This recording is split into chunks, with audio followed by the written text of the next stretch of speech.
বিসমিল্লাহির রহমানির রহিম। আসসালামু আলাইকুম রহমতুল্লাহি ওয়া বারাকাতুহু। কেমন আছেন বন্ধুরা? ভালো আছেন? আমি আপনার দোয়া ভালো আছি।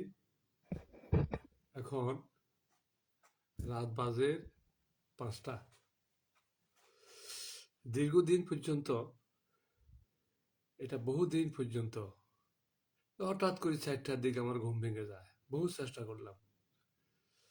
দেখুন না, আজকে বিষয় একটু খাজা জিয়ার জানাজা অনুষ্ঠান নিয়ে কিছু কথা বলবো। এই জানাজা অনুষ্ঠানে নাকি একটা অনাকাঙ্ক্ষিত ঘটনা ঘটেছে, একটা মানুষ মারা গেছে।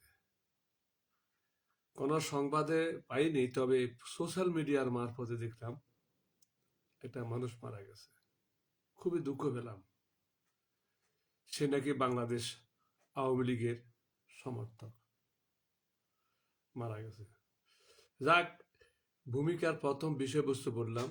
প্রথম বিষয়বস্তুটা এই জন্য বললাম, আজকে আমার এক ভাতিজা আমাকে বলল, আপনার লাইভের বক্তব্যটা খুব শুনি, তো সর্বপ্রথম যদি আপনি শিরোনামটা দিয়ে দেন তাহলে খুবই ভালো হয়। হ্যাঁ, দিলাম। ভাতিজা, শিরোনামটা দিলাম, তুমি খুশি হও। সবাই যে আমার এই লাইভ ভিডিও দেখবে, স্ট্রিমিং দেখবে, এটা আমি আশা করি না। এই ধরনের ভিডিও দেখার মতো ধৈর্যশীল মানুষ বাংলাদেশে খুব কমে আছে, খুবই কম আছে। তারা টিকটক দেখবে, টিকটক দেখে সারা রাত কাটিয়ে দেবে, ঘুম আসবে না। কিন্তু আমার এই লাইভ স্ট্রিমিং দেখলে তাদের ঘুম চলে আসবে। আমি বলি, আপনাদের যাদের ঘুম আসছে না, আমার 1 ঘন্টা 1.5 ঘন্টা যে লাইভ স্ট্রিমিং গুলো আছে আমার পেজে আছে, রিলে আমার পেজে আসি, রিল চেক করলেই দেখবেন আমার অনেকগুলা ভিডিও স্ট্রিমিং আছে। 1 ঘন্টা, 1.25 ঘন্টা, 1.5 ঘন্টা, এমনকি 3 ঘন্টারও একটা ভিডিও আমি আপলোড করেছিলাম। তো আপনারা ওটা শুনবেন, দেখবেন আমার ঘুম চলে আসবে, এতে কোনো সন্দেহ নেই। কারণ ইবলিস শয়তান চায় না আপনি ভালো মানুষের কথা শুনুন। আপনি কোরআন তেলাওয়াত করুন, আপনি কোনো ভালো মানুষের জীবনী পড়ুন, আপনি কোনো নবী সাহাবীদের জীবনী পড়ুন। ইবলিস শয়তান কখনো চায় না, এই জন্য সে আপনাকে ঘুম পাড়িয়ে দেবে।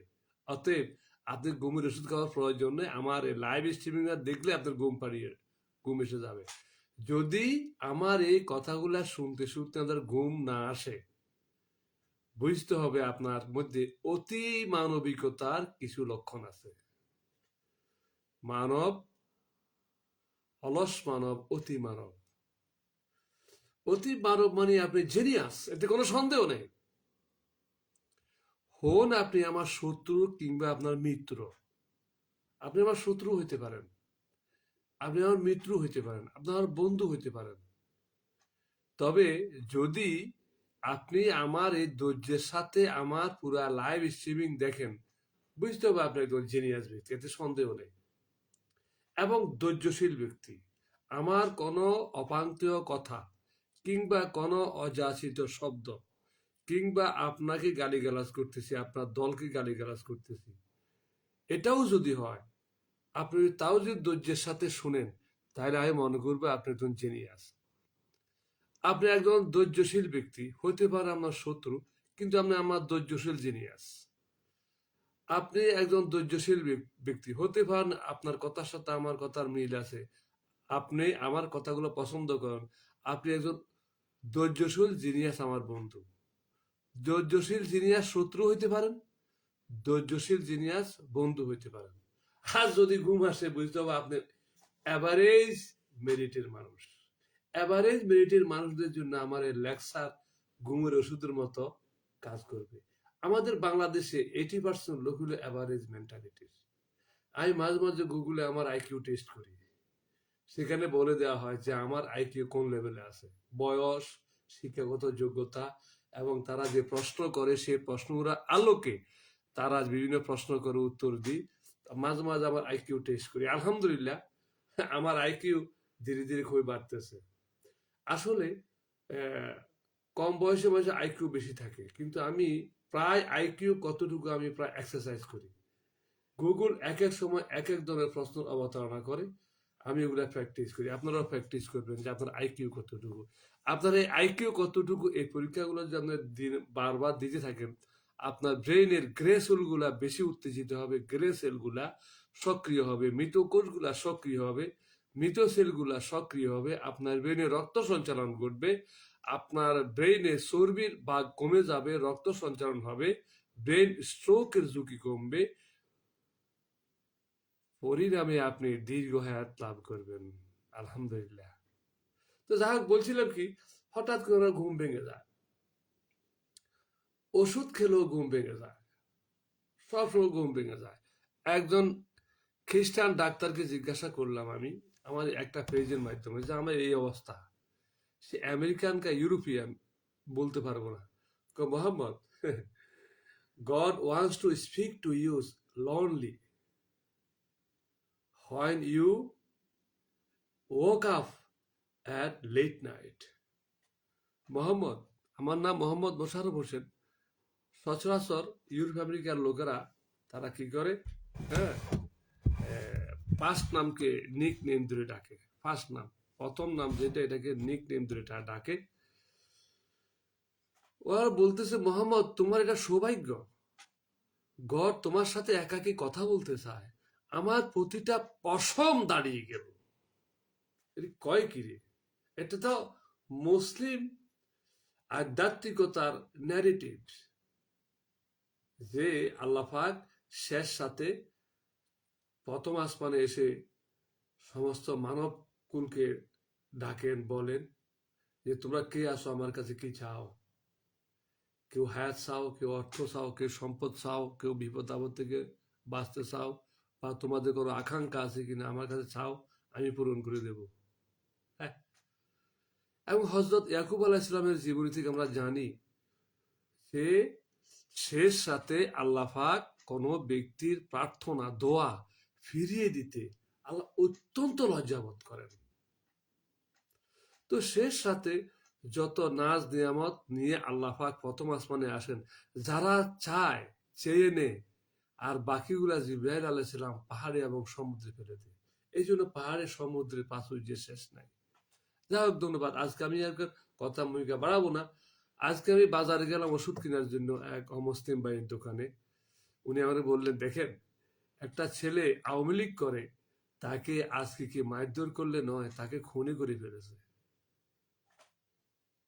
উনি একজন school teacher, retired school teacher. খুব লজ্জিত হয়ে গেলাম। আপনার প্রাণের দুশ্মন যদি আপনার পিতার জানাজায় আসে, আপনি কি তার খুন করবেন? আপনার প্রাণের দুশ্মন যদি আপনার কোনো আত্মীয় স্বজনের জানাজা আপনাকে আসে, বুঝতে হবে সে আপনার পিতৃবিয়োগে সমবেতী হয়ে সমবেদনা জানাতে এসেছে। সে যে দলের হোক, যে ধর্মের হোক, যে বর্ণের হোক, সে আপনার সমবেদনা জ্ঞাপন করতে এসেছে। আমি জানি আমাদের এখানে একজন ভদ্রলোক ইন্তেকাল করেছেন, একজন হিন্দু লোককে তার খাট ধরতে দেখেছি। আমি খুব কটাক্ষ দৃষ্টিতে তাকালাম।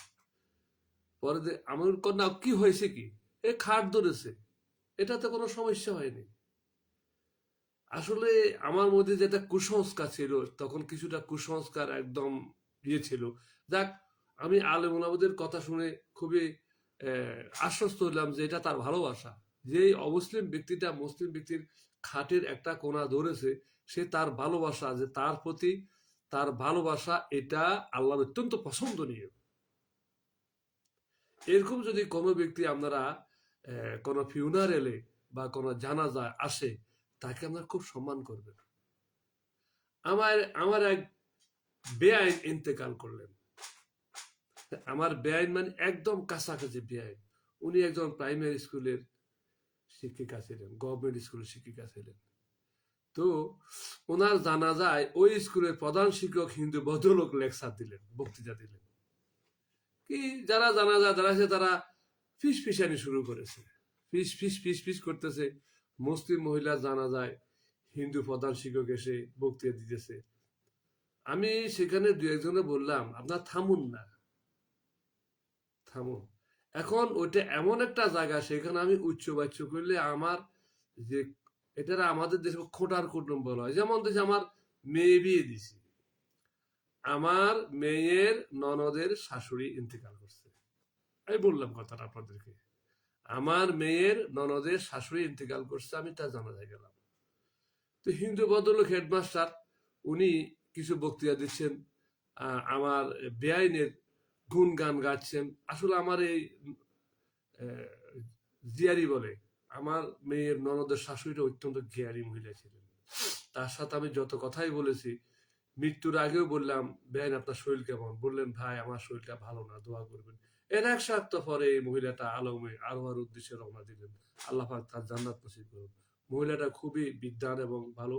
তার হাজবেন্ডও ছিল একজন সোনালী ব্যাংকের ম্যানেজার ছিলেন, উনি রিটায়ার্ড ছিলেন। আমি আপনাদেরকে একটি কথা বলি, এই মহিলা জানা যায় যে হিন্দু বোধক লেকচার দিচ্ছেন। আমি যদি বলি এই লেকচার দেওয়াটা, তার সুখ্যাতি গাওয়াটা, তার এটা তার ছাড়পত্র। যে স্কুলে যে স্কুলে মহিলা শিক্ষকতা করেছেন, ওই স্কুলের একটা দায় দায়িত্ব ওই আমার ম্যাডামের উপরে ছিল, আমার ব্যাংকের উপরে ছিল। ছেলে ফেলেকে লেখাপড়া করাইছেন, দায়িত্ব কিভাবে সুচারু পালন করেছেন, সরকার যে তাকে লক্ষ লক্ষ টাকা এবং কোটি টাকা বেতন দিয়েছে, সে টাকার কতটুকু সে সৎ ব্যবহার করেছে, হক আদায় করেছে কিনা, দায়িত্ব পালন করেছে কিনা, জাতির প্রতি যে তার যে দায়িত্ব এবং কর্তব্য তিনি সুচারু পালন করেছেন কিনা, এই ক্লিয়ারেন্সটা নিতে হবে তাকে একজন হেডমাস্টার কাছ থেকে, হোক সে হিন্দু কিংবা মুসলিম। কিন্তু ওই হিন্দু হেডমাস্টার ভদ্রলোক অজর দ্বারা কান্দো কান্দো বললেন যে আমার এই ম্যাডাম যেভাবে দায়িত্ব পালন করেছে, এই ম্যাডামটা চলে যাওয়ার পর আমার স্কুলটা যেন এতিম হয়ে গেছে। এই সার্টিফিকেট দরকার ছিল। এটা হাক্কুল এবাদ, এটা বান্দার হক। এই বান্দার হক হাজার হাজার শিক্ষার্থীর হক আদায় করেছেন কি না, হাজার হাজার শিক্ষার্থীর হক আদায় করেছেন কি না এই ভদ্র মহিলা, এই ছাড়পত্রটা ওই হেডমাস্টারকে দিতেই হবে, কারণ তিনি ওই স্কুলে হেডমাস্টার। কোন আলেম আমার এই কথাটা জবাব দেবেন দয়া করে, যদি আমি ভুল বলিয়া থাকি। হতে পারে যে ব্যক্তি ছাড়পত্রটা দিচ্ছেন ওই মিস্ট্রেসের দায়িত্ববোধের ব্যাপারে, দায়িত্ব পালনের ব্যাপারে তিনি জান্নাতি হইতেও পারেন, নাও হইতে পারেন। কিন্তু দায়িত্বের বেলায় তাকে যদি এই কথা বলেন যে এই ভদ্র মহিলা শিক্ষকতা অবস্থা বা দায়িত্ব পালন করে সুচারুরূপে 100% দায়িত্ব পালন করেছেন, স্কুল কর্তৃপক্ষের, অভিভাবক কর্তৃপক্ষের কোনো দায়, কোনো দাবি এই মহিলার প্রতি নাই, তাহলে এই মহিলা আখেরাতা আদালতে দায়িত্ব পালনের জন্য জবাবদিহি করতে হবে না। তাহলে যে হেডমাস্টার হিন্দু ভদ্রলোক এখানে বক্তৃতা দিলেন, যেসব মুসলমানরা কানাঘুষা করতে আছেন, তারা কি সুশিক্ষিত মুসলমান? তার কি পৃথিবীর হাক্কুল এবাদ, হাক্কুল্লাহ সম্বন্ধে তাদেরকে জ্ঞান আছে? তবে এখানে আলেম শ্রেণীর কাউকে আমি সমালোচনা করতে দেখিনি, অনেক আলেমে দিনও ছিলেন। তাহলে মোহতারাম মরহুমা খালেদা জিয়ার জানা যায় যে ব্যক্তি এসেছে, সে হোক আওয়ামী লীগ, হোক বিএনপি, হোক জামাত, সে এসে যদি থাকে কিংবা জয় বাংলা স্লোগান দিয়েও থাকে, তার গায়ে হাত তোলার অধিকার তো কোনো ব্যক্তির নাই। আমি আপনাদেরকে একটি কথা বলি, এই বিশাল ভূমিধস জানাজা, যে লক্ষ লক্ষ লোক জানাজা উপস্থিত হয়েছে, এই লোকটা শুনেছি মারা গেছে, যাকে শর্ট থাপ্পড় দিয়েছে বা তাকে খুন করা হয়েছে বা সে মারা গেছে বলে শুনছি, আমি শুনতেছি। এই বিশাল জানাটাকে কুলুষিত করেছে, বিতরিত করেছে কারা? বাংলাদেশ জাতীয়তাবাদী নামে একটি সন্ত্রাসী সংগঠনের কিছু উচ্ছৃঙ্খল লোক। আমি আর সারা জাতির কাছে, সারা বাংলাদেশি মানুষের কাছে এই আবেদন জানাবো, এই ভূমিধস জানাজার, লক্ষ লক্ষ লোকের জানাজার ভিতরে যদি একটা বিরোধী মতের, বিরোধী পথের ভিন্ন ধর্মের একটা লোকের উপস্থিতি আমরা ধৈর্যের সাথে মেনে নিতে না পারি, দায়িত্বশীলতার সাথে মেনে নিতে না পারি আপাতকালীন অবস্থায়, এই জাতির কাছে, এই দলের কাছে আগামী 5 বছরের জন্য রাষ্ট্রের জিম্মাদারি দেওয়া কি সঠিক হবে? জানাজায় যারা মানুষ খুন করতে পারে প্রতিপক্ষের লোককে, জানাজারা যারা মানুষকে ব্যক্তির প্রতি